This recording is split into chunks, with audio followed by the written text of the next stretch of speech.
صباح السعادة وإن شاء الله اللي جاي أحلى وأجمل مليون مرة. رمضان كريم، رمضان قرب، كل سنة وأنتم طيبين.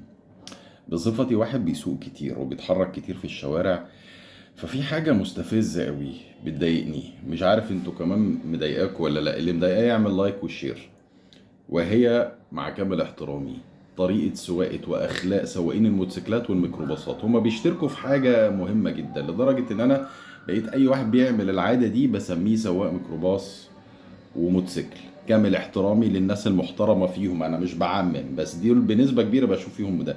وهو فكره انك لازم تزرق من اي مسافه، تعدي من اي حته، تزمر على الفاضي علشان تعدي من اي حته. يعني يبقى بتاع الموتوسيكل جاي من اليمين وعايز يعدي وشايف مفيش مساحه، ويقعد عمال يزمر لك وسع، حاضر انا هنط فوق العربيه اللي جنبي، انا هنط من فوق الكوبري عشان اعديك.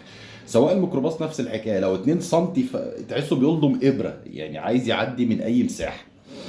فيا ريت يبطلوا ده، وخصوصا مع الناس الكبيره، سايقه ستات بتاع. انا بقول الموضوع ده ليه؟ لان الاخلاق دي مش موجوده في السواقه بس، في ناس في الشغل هي دي اخلاقهم.